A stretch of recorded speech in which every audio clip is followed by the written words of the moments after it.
Bienvenue pour ce panorama 2017. Donc, comme l'a dit Fabrice Papillon, il y avait un certain nombre de changements cette année, mais l'architecture globale reste conforme à la tradition, puisque je vais commencer par vous dresser le panorama donc, de l'année énergétique 2016 et les perspectives 2017, avec un focus sur le pétrole, sur le marché du pétrole et marché du gaz naturel, marchés qui ont été marqués en 2016 par des prix bas et par l'accord conclu par les pays de l'OPEP le 30 novembre 2016.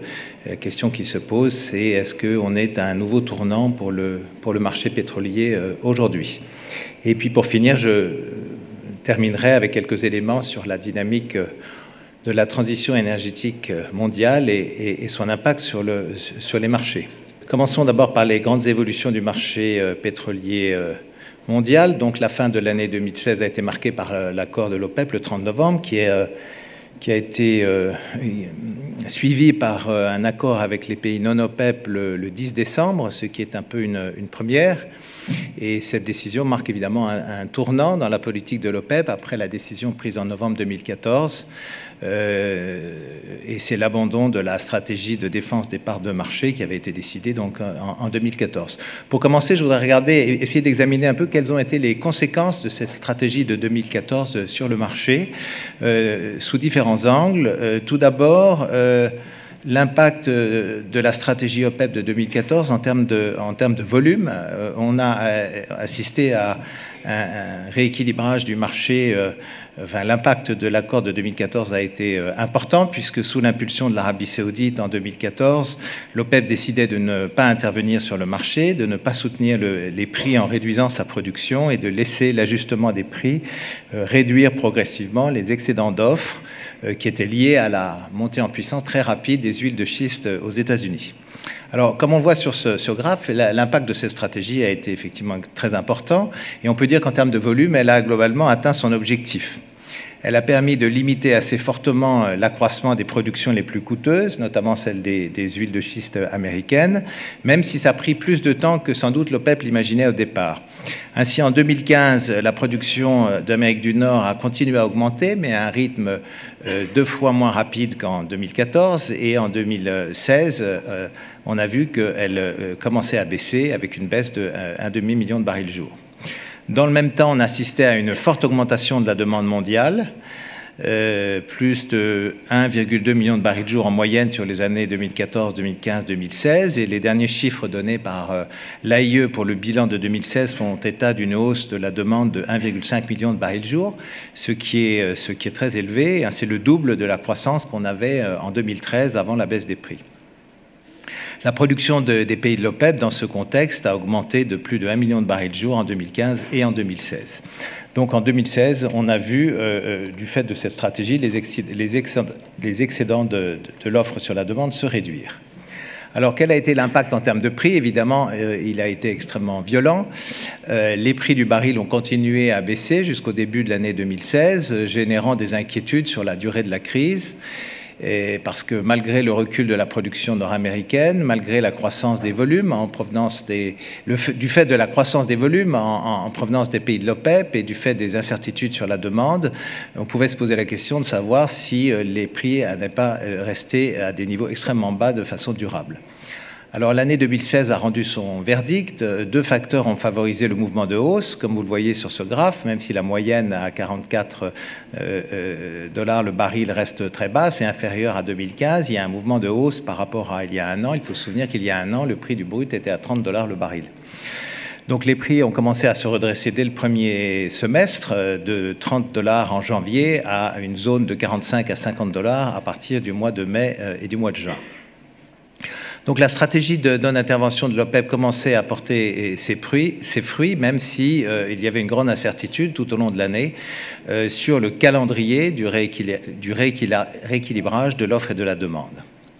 Alors, la conséquence la plus douloureuse, je dirais, pour les pays de l'OPEP, ça a été les conséquences financières de cette stratégie, puisque elle s'est traduite pour tous les pays de l'OPEP par des difficultés financières, économiques et sociales très importantes. Donc, ce graphique vous montre la dégradation du solde budgétaire pour les grands pays du Golfe, l'Arabie saoudite, l'Irak, ainsi que pour l'Algérie et pour l'Iran, en termes de pourcentage du PIB.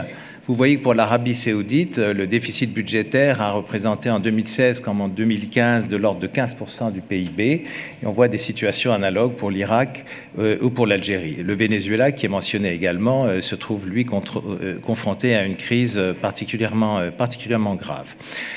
Donc c'est bien cette pression financière qui a conduit l'OPEP à changer de stratégie sous l'influence de l'Arabie saoudite. Comme en 2014, c'est à Riyad que finalement la décision de changer de stratégie a été prise sur cette toile de fond de difficultés financières et sans doute en ce qui concerne l'Arabie saoudite liées à des difficultés en termes de politique intérieure ou de positionnement régional qui ont probablement influé sur cette décision.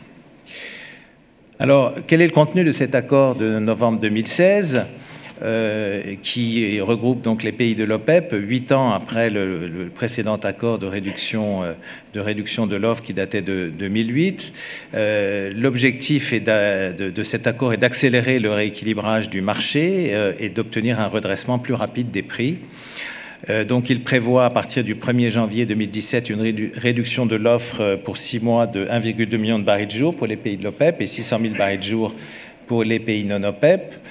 Comme on le voit sur ce graphique, c'est essentiellement les pays du Golfe qui vont réduire leur production, Arabie saoudite, Irak, Koweït et les Émirats, qui sont les principaux contributeurs. L'Iran, comme on le voit, a été plutôt préservé par l'accord, puisqu'il a même la possibilité d'augmenter légèrement sa production, contrairement à l'Irak, qui souhaitait aussi un traitement particulier, mais qui ne l'a pas obtenu. Du côté des non-OPEP, la Russie avec un engagement de baisse de 300 000 barils jour et le Mexique avec un engagement de 150 000 barils jour sont les deux pays sur lesquels pèse l'essentiel de la baisse. Alors, la durée de cet accord est de 6 mois et le ministre saoudien El Faleh l'a rappelé à Davos, il ne sera pas forcément reconduit. Donc, je pense que l'OPEP va regarder la situation du marché, l'impact de l'accord sur le marché. Et comme le disait le ministre El Faleh, peut-être n'aura-t-il pas besoin d'être reconduit si la fermeté du marché du brut se confirmait, et notamment puisqu'on a une augmentation saisonnière de la demande au deuxième semestre. Donc l'impact de cet accord, si on essaye de l'évaluer, évidemment tout dépendra du degré d'application et du degré de mise en œuvre de cet accord.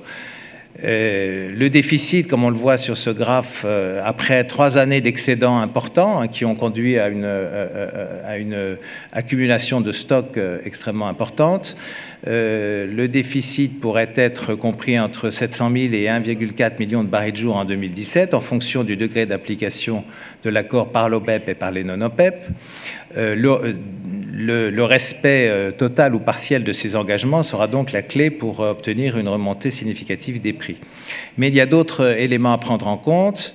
D'abord, un certain nombre de pays de l'OPEP ne sont pas concernés par l'accord. C'est le cas notamment du Nigeria et de la Libye. Or, ces deux pays ont un potentiel de croissance de leur production important. On le voit d'ores et déjà en Libye, et les deux pays cumulés pourraient augmenter leur production de l'ordre de 800 000 barils jour au long de l'année 2017, dans les scénarios les plus optimistes pour ces pays. J'évoquais la situation des stocks. Les excédents peuvent être estimés par rapport à une moyenne de l'ordre de 400 millions de barils, et la résorption de ce surstock, pour ainsi dire, permettrait potentiellement de mettre sur le marché un montant d'1 million de barils jour supplémentaires pendant 1 an. Mais un des points essentiels pour voir l'impact de l'accord, c'est la réaction de la production américaine, puisqu'il y a un risque fort de relance de la production américaine avec des prix durablement supérieurs à 50 $ le baril. On voit d'ores et déjà depuis mai dernier une reprise de l'activité de forage dans certaines zones de production des huiles de schiste, notamment dans le bassin du Permien, où on a vu une augmentation de près de 70% du nombre d'appareils de forage, évidemment par rapport à un niveau qui était très bas. Donc l'ampleur de cette reprise d'activité est un des grands points d'interrogation pour savoir ce qui peut se passer en 2017, dans la mesure où même si des efforts de productivité importants ont été faits, d'un autre côté, il y a un certain nombre de contraintes qui pourraient entraver cette reprise de la production.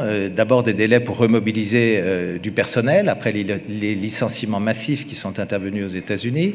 Ensuite, la disponibilité des appareils de forage et le manque de capacité pour transporter le pétrole. Mais selon les simulations, et c'est extrêmement difficile de prévoir à quel rythme et dans quelle proportion on va avoir cette reprise de la production américaine, l'AIE et le DOE l'estiment de l'ordre de 500 000 barils jour entre le début et la fin de l'année. Nos estimations sont plus élevées, puisqu'on estime qu'on pourrait aller jusqu'à 800 000 à 1,5 million de barils jour d'augmentation d'ici le début 2018 dans un scénario favorable. Donc vous voyez que cette incertitude sur l'évolution de la production américaine, il sera un des éléments clés à suivre pour 2017. D'où deux scénarios selon ces différentes questions qui se posent sur l'application de l'accord, sur l'évolution de la production des pays non couverts par l'accord, sur l'évolution de la production américaine. Nous avons donc deux scénarios. Un scénario avec une fourchette de 50 à 60 $, si l'accord OPEP est globalement respecté, que la demande est là et que la reprise de la production américaine n'est pas trop rapide. C'est grosso modo le scénario dans lequel nous nous situons aujourd'hui, sachant que les pays de l'OPEP, encore avec la réunion d'hier, ont montré qu'ils ont donné des signaux de volonté d'appliquer cet accord. Deuxième scénario plus bas, retour des prix dans une zone de 40 à 50 $ dans le cas où l'accord serait mal respecté et où la reprise de la production américaine serait plus rapide. Tout dépendra aussi, bien sûr, de l'évolution de la croissance mondiale. Les signaux actuels sont plutôt favorables, et aussi du contexte géopolitique. Et là, les incertitudes restent très grandes. Ce qui est intéressant en 2016, c'est qu'avec la décision de l'OPEP, ça a confirmé un petit peu la vision selon laquelle l'OPEP pouvait encore fixer un plancher à la baisse des prix, et qu'en deçà de 40 $, la situation devenait insupportable pour les pays producteurs, et qu'en même temps, la réactivité de la production américaine fixait une sorte de plafond. Alors on ne sait pas exactement à quel niveau, disons pour l'année 2017 aux alentours de 60 $, ce qui veut dire une certaine volatilité, mais dans une plage peut-être plus limitée que ce qu'on a connu au cours des dernières années. J'en viens maintenant au gaz naturel. Donc, gaz naturel, l'année 2016 a aussi été extrêmement agité en termes de prix dans les différentes régions. Le suivi du marché du gaz est toujours plus complexe dans la mesure où il est façonné par de multiples interactions entre prix spot et prix à long terme qui évoluent de façon différente selon les régions, interaction entre le gaz et d'autres sources d'énergie, contrairement au pétrole qui a un marché captif avec le secteur transport, le gaz est en compétition avec d'autres sources d'énergie, et enfin interaction grandissante entre les régions avec le développement du marché du gaz. Alors si on regarde d'abord la consommation mondiale, ce qui est frappant, c'est une situation grosso modo assez morose. La croissance mondiale en 2016, comme vous le voyez sur la partie droite, a été extrêmement timide, extrêmement faible, mais cette tendance globale masque en fait des situations très contrastées selon les régions. Les baisses de consommation, comme vous le voyez, se concentrent sur la zone de la CEI, essentiellement reflet de la récession en Russie, et puis aussi le Japon et la Corée. Japon, où la reprise du nucléaire et la montée en puissance des renouvelables ont limité les perspectives de développement du marché gazier. Au contraire, dans d'autres régions, la hausse a été au rendez-vous, en particulier dans les grands pays émergents asiatiques. En Chine, la consommation gazière s'est accélérée en 2016 avec une hausse estimée à 8%, en phase avec la politique de décarbonation du mix énergétique menée par les autorités chinoises. Et en Inde, on a observé un rebond important de la consommation gazière, ce qui est un peu un tournant après plusieurs années de baisse liée à une situation où le gaz était trop cher et qu'il y avait donc une pénurie d'offres sur le marché indien. Si on regarde l'Europe, on a vu des signes de reprise en Europe grâce à une meilleure compétitivité du gaz naturel, j'y reviendrai, et aussi aux États-Unis où le gaz a continué à gagner du terrain sur le charbon dans le secteur électrique. Alors, le marché du gaz naturel liquéfié reste marqué par une certaine globalisation, avec de plus en plus de possibilités d'arbitrage entre les régions. Donc, ce graphique met en lumière la complexité du marché du GNL, qui est la forme par laquelle le marché du gaz se globalise. Alors, les flux de GNL sont bien sûr dominés par les échanges historiques, le commerce vers l'Europe et vers l'Asie en provenance du Moyen-Orient et de l'Afrique, et aussi les échanges intrazones au sein de l'Asie. Mais ce qu'on peut retenir de ce schéma, c'est surtout la complexité croissance du marché gazier, mais aussi sa diversité de plus en plus nette, puisqu'on voit de nouveaux flux assurer une fluidité croissante du marché et offrir des opportunités d'arbitrage en termes de prix. Et alors, cette fluidité se renforce avec l'apparition de nouveaux pays importateurs grâce au développement des unités flottantes de regazéification qui contribuent à cette diversité. Ainsi, des installations de ce type ont été mises en place dans des pays comme l'Argentine, l'Égypte, la Jordanie ou le Pakistan, et de nouveaux projets sont envisagés en Amérique du Sud et en Afrique, ce qui veut dire une diversification des pays importateurs. Alors, du côté de l'offre, on voit des excédents pérennes sur le marché, mais qui sont encore modérés en 2017, mais qui vont tendance à s'accroître, ce qui est une situation inverse de celle du marché pétrolier. Donc, vous avez sur ce slide le bilan de l'équilibre attendu du commerce de GNL d'ici 2020, tel qu'il est proposé par Cedigaz. Il met en avant la montée en puissance de l'Australie, avec de nombreux projets australiens qui arrivent sur le marché, et le développement des exportations de GNL des États-Unis. Et ces deux pays, donc Australie et États-Unis, représentent une hausse de 100 millions de tonnes de GNL à l'horizon 2020, soit 40% de plus par rapport à 2016, ce qui est considérable. Donc, on va avoir un excédent d'offres, selon Cedigaz, important à partir de 2018 et qui va avoir tendance à s'accroître. Alors, quelles sont les conséquences en termes de prix? On a eu globalement un rebond des prix en 2016, une augmentation forte récemment du prix spot en Asie, qui atteint désormais plus de 9 $ par million de BTU, c'est la ligne en pointillé bleu. Et cette augmentation est en partie imputable à des événements spécifiques, comme l'arrêt d'une unité australienne à Gorgone. Mais cette hausse illustre le fait que les excédents restent limités actuellement et qu'un événement sur une installation peut faire remonter le prix de manière sensible ou une augmentation forte de la demande, comme on l'a vu en Europe. Ainsi, en Asie, le prix spot a plus que doublé à la fin de l'année. La progression a été de 60% en Europe au dernier trimestre et de 40% sur un mois aux États-Unis entre novembre et décembre. Et dans ces deux derniers cas, c'est le contexte climatique qui a été le principal facteur, et ça montre la volatilité des prix spot à des événements conjoncturels. Alors, quelles évolutions peut-on attendre pour 2017 ? D'abord, pour tout ce qui est contrat indexé au pétrole, naturellement, compte tenu de l'évolution haussière du marché pétrolier, on aura une hausse du prix de gaz sur les contrats à long terme, qui aura un impact important en Europe et en Asie.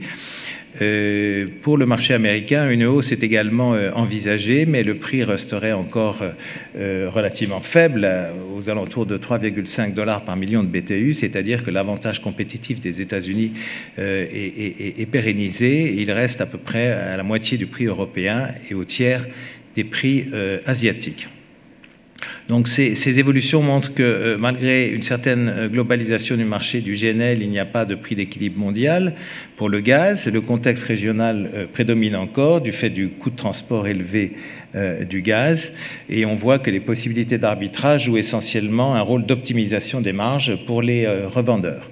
On l'a vu par exemple pour les exportations américaines, puisqu'en 2016, tout le monde s'attendait à ce qu'elles aillent vers l'Europe. En réalité, elles sont allées beaucoup vers l'Amérique du Sud, parce que les marges étaient meilleures en Amérique du Sud qu'en Europe.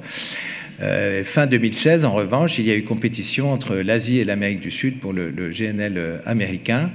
Donc, il ne faut pas en surestimer l'impact sur l'année 2017, puisque les volumes exportés vont certes être en forte croissance, de 5 milliards de mètres cubes à 15 milliards de mètres cubes, mais ceci reste marginal par rapport au commerce mondial du GNL. Un point sur la compétitivité du gaz en Europe par rapport au charbon. C'est un point qu'on n'a peut-être pas suffisamment mis en lumière. C'est l'amélioration de la compétitivité du gaz du fait de la forte hausse des prix du charbon, puisque les prix du charbon ont quasiment doublé sur l'année 2016, passant de 45 $ la tonne à 90 $ la tonne en fin d'année.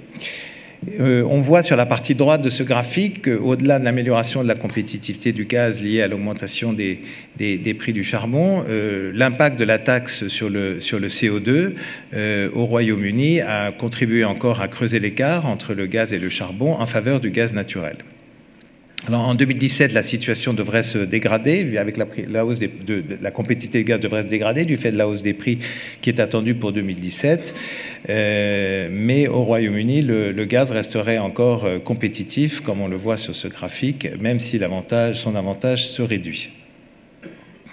Donc ces deux situations illustrent l'intérêt d'une taxe sur le CO2 et ce graphique vous montre l'impact de l'introduction de la taxe CO2 sur le marché de l'électricité au Royaume-Uni, qui est extrêmement frappant.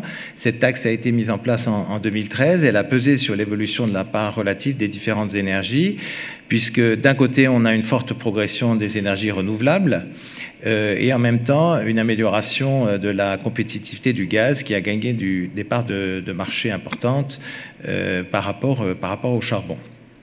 Je voudrais vous dire un mot pour conclure cette partie sur le gaz et sur le pétrole, sur l'impact de l'évolution des prix sur les investissements dans l'exploration-production.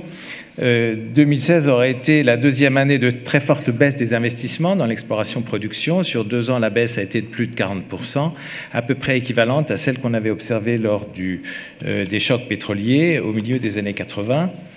Les zones les plus affectées ont été bien sûr l'Amérique du Nord, avec une baisse de près de 40% des investissements, mais aussi l'Amérique latine. En revanche, le Moyen-Orient et la CEI ont été relativement épargnés par cette baisse. Elle a été beaucoup moins nette. Dans les autres régions, les diminutions d'investissement étaient de l'ordre de 20%, proche de la moyenne mondiale. Donc la forte volatilité et l'incertitude qui pèsent sur les prix du pétrole rendent les prévisions pour 2017 particulièrement difficiles. Néanmoins, nous pensons qu'en Amérique du Nord, si le WTI se maintient aux alentours de 55 $ le baril, les investissements pourraient rebondir de 17 à 23% en 2017, donc une fourchette autour de 20%.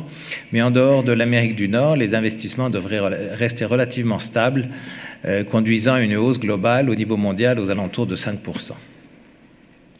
Pour terminer, un mot sur la transition énergétique et les changements induits notamment dans le secteur électrique et dans le secteur du transport et les impacts possibles. Donc malgré des prix bas des énergies fossiles, la transition énergétique se poursuit, puisqu'on parlait d'investissement. Si on compare les investissements dans l'exploration, production de pétrole et de gaz qui ont été en forte baisse, comme vous le voyez en 2016, hein, c'était un effet prix et un effet volume, mais surtout un effet volume.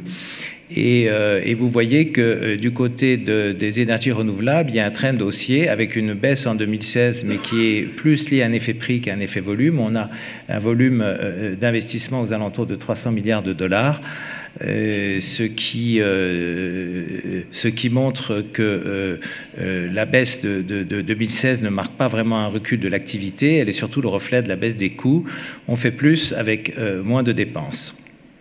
Alors la compétitivité des ENR ne cesse de s'améliorer dans le secteur électrique. Cela est vrai aussi dans les transports, comme on le voit avec les progrès qui ont été réalisés dans le domaine des batteries. Une des questions qui se pose aujourd'hui, c'est l'évolution de la politique américaine avec la nouvelle administration qui se met en place.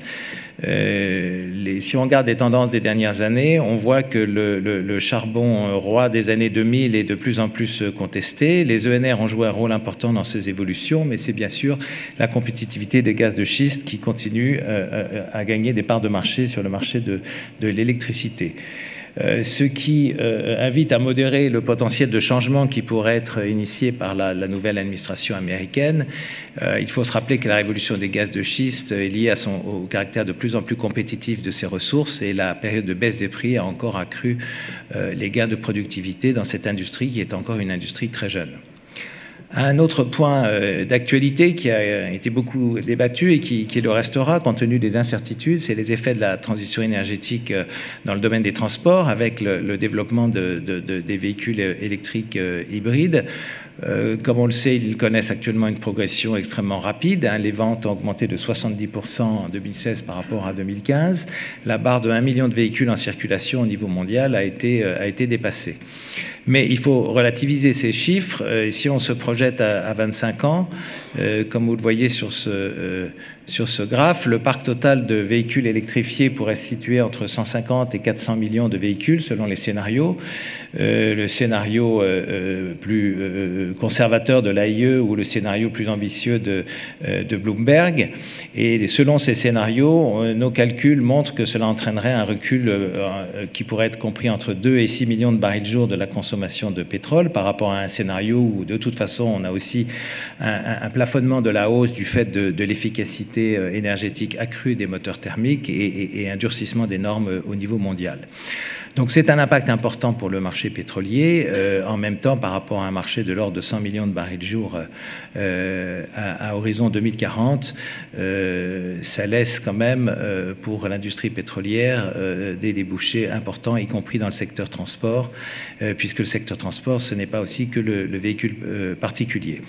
Néanmoins, il faut être prudent parce il ne faut pas exclure des scénarios de rupture avec une accélération beaucoup plus forte de l'électrification des véhicules particuliers. Et ces développements, avec le développement des biocarburants, notamment de deuxième génération, l'efficacité accrue des moteurs thermiques vont conduire à un plafonnement de la demande de pétrole. Donc pour conclure cette présentation, quelques messages essentiels. Donc le retour de l'OPEP en 2016, ce retour sera-t-il gagnant? Ce n'est pas absolument garanti, car entre les problèmes de cohésion interne à l'OPEP et puis la relance de la production américaine, il y a un certain nombre d'incertitudes. Et du côté du gaz, les prix devraient connaître une progression qui sera en partie le résultat de l'effet pétrole, mais un marché du gaz qui restera surapprovisionné avec le développement de l'offre américaine et australienne. Pour conclure sur la partie pétrole et gaz, 2016 aura été marqué également par une poursuite de la baisse des investissements et peut-être verra-t-on un retournement en 2017.